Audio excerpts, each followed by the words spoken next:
Sunnet News. जय भीम. मी हंसिनी. सम्यक news लाईव्हच्या विशेष बातमीपत्रात आपलं स्वागत आहे. ठळक बातम्या पुढील प्रमाणे. लातूर, बोधन, जळकोट, मुखेड मार्गे बिलोली मार्गे हा जाणारा जो रोड आहे, म्हणजे त्या मार्गाने जाणारा रेल्वे मार्ग आणि ह्या 3 रेल्वे मार्गांचा DPR ऑलरेडी तयार झालेला आहे, सर्वे झालेला आहे आणि ते तिन्ही रेल्वे मार्ग आता अंतिम टप्प्यात आले. फक्त बिदरचा जो मार्ग आहे कर्नाटकामध्ये जे त्यांचा 50 किलोमीटरचा जो विषय आहे तो आम्ही सांगितले केंद्र सरकारच्या माध्यमातून लोनच्या माध्यमातून करून, कारण आपल्याकडे सगळ्यात जास्त मागणी 90% भाग आपल्या याच्या येतो, 10% त्यांच्याकडे येतो. तर नांदेड बिदर, नांदेड लातूर आणि लातूर मार्गे उदगीर मार्गे जळकोट आणि बिलोली आणि बोधन हा जो मार्ग देखील आजच्या ह्याच्यामध्ये पूर्णपणे त्याचा म्हणजे मंजुरीच्या जवळपास केंद्र सरकारकडे तो आज म्हणजे जवळपास टप्प्यात आहे. त्यामुळे हे तिन्ही मार्ग नांदेड जिल्ह्याला मिळतील अशी मला पूर्णपणे शाश्वती झालेली आहे. यामध्ये सगळ्यात महत्त्वाचे आजचं म्हणजे आम्ही हैदराबाद, नांदेड, मुंबई स्लीपर वंदे भारत याची सगळ्यात जोरकस मागणी केली.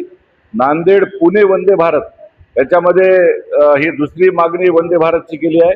आणि सगळ्यात महत्त्वाचं म्हणजे ज्या रेल्वेच्या दरम्यानचा जो लूज टाईम आहे तो लूज टाईम कमी करणे, गरिबांसाठी कोचेस वाढवणं आणि जास्तीत जास्त प्रमाणामध्ये मागणी आमची म्हणजे हडपसरला न थांबता ती गाडी पुण्याला जाऊन थांबणे, पिंपरी चिंचवडला थांबणे, या दृष्टिकोनातून जवळपास नांदेडमध्ये 3 रेल्वेची नव्याने मागणी, 3 वंदे भारतची मागणी, त्यामध्ये नांदेड हैदराबाद, नांदेड पुणे आणि हैदराबाद नांदेड मुंबई अशा पद्धतीने 3 वंदे भारतची मागणी जोरकसपणे आज करण्यात आली. आमचे हुजूर साहेबचं पवित्र तख्त असल्यामुळं 2 गुरुद्वारे जोडणारा हा रेल्वे मार्ग नांदेड बिदरचा हा जवळपास टप्प्यामध्ये आलेला आहे. आणि मला असं वाटतं की मराठवाड्यामधल्या सगळ्या रेल्वेच्या ज्या मागण्या आहेत त्या छोट्या छोट्या ज्या पॅसेंजर ट्रेन्स मध्यंतरी बंद केल्या होत्या त्या पॅसेंजर ट्रेन परत एकदा चालू करावेत. गोरगरिबांसाठी उमरी, धर्माबाद, गाडेगाव असे ज्या ठिकाणचे जे अंडरब्रिज बायपास आहेत, ज्या ठिकाणचे रेल्वे फाटक आहेत ते तातडीने बंद करून तिथे नव्याने काम चालू करावं. आणि स्टॉपेजच्या दृष्टिकोनातून उमरीला आणि धर्माबादला एक्सप्रेस गाड्या थांबत नव्हत्या, त्या व्यापारी उद्योग केंद्र असल्यामुळे त्या ठिकाणी थांबवण्याच्या संदर्भात देखील आमची मागणी झालेली आहे. दररोज तिरुपतीला जाणारी गाडी ती संभाजीनगर मार्गे करा किंवा जालना मार्गे करा, पण नांदेड मार्गे तिरुपती दररोज ट्रेन व्हावी ही भाविकांची मागणी आम्ही केलेली. जवळपास ती मागणी देखील आपली टप्प्यात आलेली आहे. आणि रेल्वेमधली स्वच्छता म्हणजे सगळ्या गाड्यांमधलं कोचेसची स्वच्छता, टॉयलेटची स्वच्छता, त्यामुळे राज्यराणी, नंदीग्राम, देवगिरी, तपोवन जेवढ्या गाड्या हैदराबाद आणि मुंबईकडे जाणाऱ्या आहेत या सगळ्या गाड्यांमधली स्वच्छता, कोचेसचं मेंटेन आणि ते कोचेस LHBचे न्यू कोचेसची मागणी केलेली आहे. या नांदेड शहराला, नांदेड जिल्ह्याला सगळ्यात महत्त्वाची म्हणजे आज अमृत भारत स्टेशनची घोषणा झालेली आहे. त्यामुळे अमृत भारत स्टेशनमध्ये या नांदेडचा समावेश करून त्याचा DPR हा तयार झालेला आहे आणि तो केंद्र शासनाला पाठवून नांदेडला अमृत भारत स्टेशन हे आपल्याला मिळण्याची पूर्णपणाने आज आम्ही यशस्वीपणाने प्रयत्न केले आणि ते प्रयत्न यशस्वी झालेत. कारण PIB मध्ये डिक्लेअर झालं आणि यांच्या प्रेझेंटेशनमध्ये नव्हतं. त्यामुळे यांची आज चूक काढून आम्ही ती नांदेड अमृत भारत स्टेशनची मान्यता मान्य करून घेतली. नांदेड शहरामध्ये 2 नवीन प्लॅटफॉर्म्स तयार करावेत. मालटेकडीची पिटलाईन देखील आपल्याला त्या ठिकाणी करायची, त्या संदर्भात देखील आज आपण मागणी केली. सचखंड 1 नंबर प्लॅटफॉर्मवर असली पाहिजे ही आमच्या संत भाविक गुरुद्वाराच्या ज्या संगतची जी बाजू आम्ही जोरकसपणाने मांडली. आणि ज्या ज्या काही पॅसेंजर ज्या बंद पडलेल्या होत्या गोरगरीब शेतकऱ्यांच्या, त्या पॅसेंजरला त्यांनी एक्सप्रेसमध्ये कन्वर्ट केलं होतं आणि पैसे एक्सप्रेसचे घेत होते.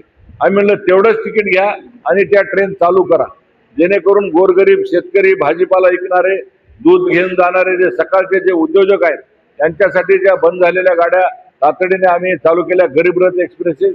आणि नांदेड जिल्ह्यामध्ये ज्या ज्या ठिकाणी रेल्वेचं फाटक मुक्त नांदेड करण्याच्या संदर्भामध्ये आम्ही आणि माननीय अशोकराव चव्हाण, रवींद्र चव्हाण आम्ही सगळ्यांनी मिळून जोरकस मागणी केलेली आहे.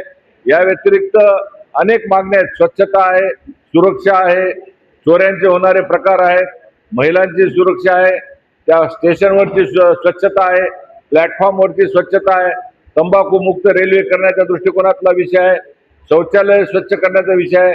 त्याच्यासाठी ज्या ज्या काही गोष्टी करता येतील त्या संपूर्ण मराठवाड्यातल्या रेल्वेमध्ये दुहेरीकरणाच्या मार्गाचे एक्स्ट्रा फंडिंग त्याचे घेणे आणि त्या माध्यमातून रेल्वेचा लूज टाइम जो आहे तो कमीत कमी वेळेमध्ये ती गाडी पोहोचली पाहिजे. आम्ही त्यांना असं म्हणलं की तुमची कॉम्पिटिशन विमान सेवेसोबत आहे, तर त्याच माध्यमातून आमच्या गरीबाला विमान सेवेचा दर्जा इथे मिळावा यासाठी डिजिटलाइज हे स्टेशन्स करा, AI त्याच्या माध्यमातून करा, फेस रिकग्निशन करा, डिजिटल लॉकिंगची सेवा करा. असे सगळ्या दृष्टिकोनातून रेल्वे प्लॅटफॉर्म हे डिजिटलाइज झाले पाहिजे. एक्सिलेटर जे बंद पडलेत ते चालू करा, लिफ्ट बंद पडल्यात त्या चालू करा आणि पिण्याचं पाणी ते RO सिस्टीमद्वारे सगळ्या प्रवाशांना मिळालं पाहिजे. अशा प्रकारच्या सर्वसामान्य गोरगरिबांच्या, शेतमजुरांच्या, शेतकऱ्यांच्या, शाळेत जाणाऱ्या विद्यार्थिनींच्या आणि वयोवृद्ध माणसांना देखील 60च्या वर असलेल्यांना लोअर बर्थ द्यावं, याच्यासाठी कंपल्सरी रिझर्वेशन करावं. अशा दृष्टिकोनातून या संपूर्ण मागण्या विद्यार्थ्यापासून शेतकऱ्यापर्यंत, शेतकऱ्यापासून ते गरीब माणसापर्यंत, म्हाताऱ्या वृद्ध माणसापासून ते आमच्या महिलेपर्यंत त्यांच्या सुरक्षेच्या दृष्टिकोनातून सगळ्या मागण्या आम्ही आमच्या माध्यमातून आज रेल्वे प्रशासनाला धारेवर धरून केंद्राकडे विषय पाठवलेला आहे. आता येणाऱ्या मान्सून सेशनमध्ये हे 3 नवीन रेल्वे मार्ग नांदेड लातूर, नांदेड बिदर आणि लातूर ते बोधन हा रेल्वे मार्ग आणि 3 वंदे भारत नांदेड ते पुणे, नांदेड ते हैदराबाद आणि हैदराबाद नांदेड मुंबई स्लीपर वंदे भारत या 3 ट्रेन नवीन वंदे भारत मागणी करणे आणि हे नवीन रेल्वे मार्ग या नांदेड जिल्ह्यासाठी आजच्या दृष्टीने माझ्या दृष्टिकोनातून सगळ्यात मोठी उपलब्धी राहील. धन्यवाद. 2 डिव्हिजन आम्ही त्यांना आज भांडलो की हा नांदेड जिल्हा 2 विभागामध्ये विभागू नका, 2 GM तुम्ही येऊ नका, आम्हाला एकाच जिल्ह्यामध्ये ठेवा.